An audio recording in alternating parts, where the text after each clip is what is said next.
après Pierre Cartier, après Michel Audin, après Bertrand Hochkorn, aujourd'hui nous avons M. Chalumeau ici présent, qui est un ingénieur mécanicien, alors moi je dis toujours d'études au CNRS, mais il va préciser lui-même ce qu'il fait, un spécialiste de tout ce qui est matériaux embarqués.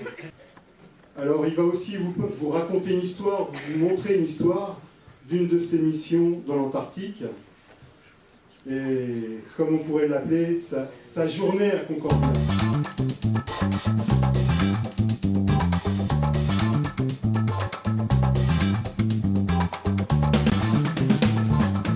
Pour faire ça, on a besoin de matière. Il faut embarquer des cartes électroniques, il faut embarquer de l'optique, il faut embarquer différentes choses.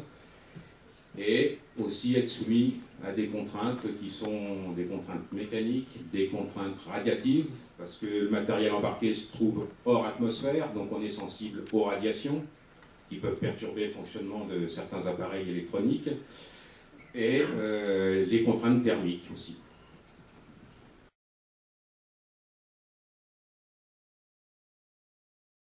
Donc effectivement, la conception va nous amener à dire on va choisir plutôt un aluminium avec une grosse résistance ou pas une grande résistance en fonction de ce qu'on veut faire.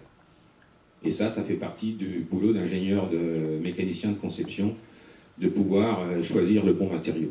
Alors, température moins 60, mais on l'a qualifié, nous, pour une sonde spatiale jusqu'à moins 80, voire moins 100.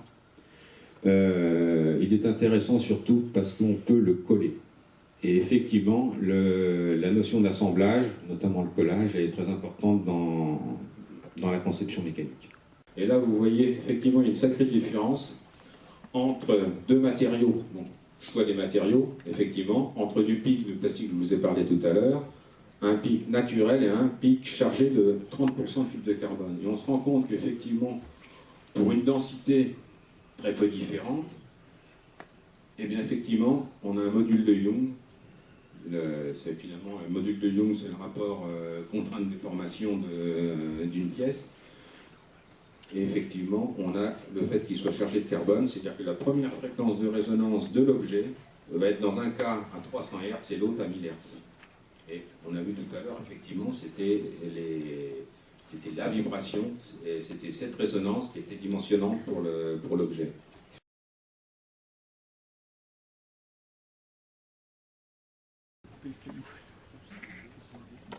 En moyenne, vous créez combien de prototypes par solution? Combien de prototypes vous avez besoin avant d'arriver à la solution finale?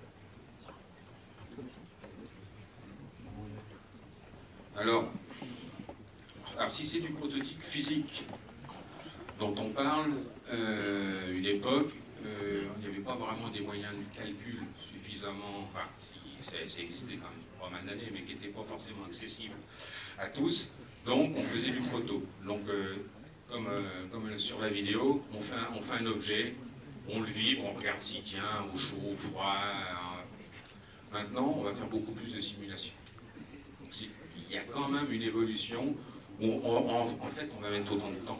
On aura un produit beaucoup plus précis et qui, à terme, coûtera moins cher parce qu'on aura fait moins d'objets physiques. Et quand on arrive vraiment à l'objet physique, le dernier, en général, il n'est pas loin des bons. Où les modifications restent mineures. Ce ne sera pas des modifications de structure.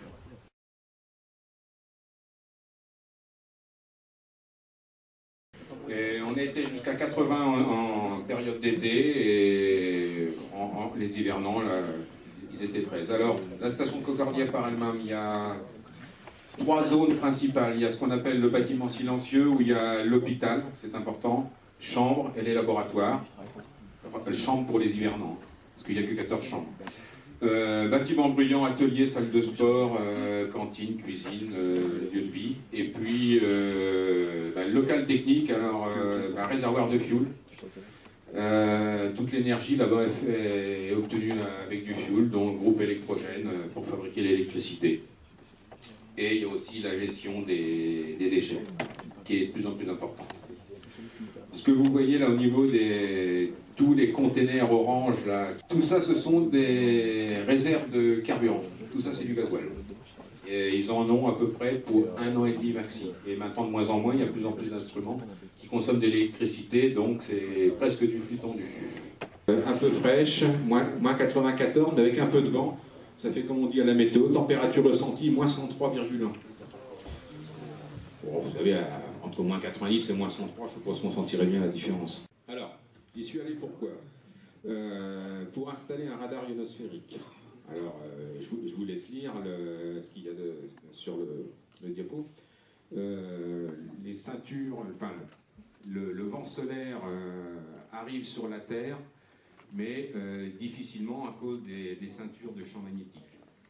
Et donc, si on peut voir les effets du vent solaire, on les voit plus facilement au pôle, puisque les lignes de champs magnétiques vont du pôle nord au pôle sud, ou du pôle sud au pôle nord, et on peut voir ces effets de vent solaire qui vont arriver assez près de la Terre.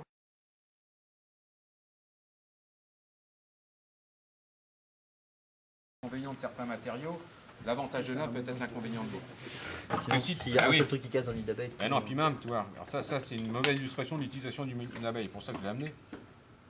Tu as juste ce qu'on appelle un riflet, c'est un écrou prisonnier. Et là, tu vas tirer l'effort que sur une peau. Normalement, tu peux passer de chaque côté. Puis là, c'est pour montrer que le nid d'abeille, il est posé plus ou moins régulièrement.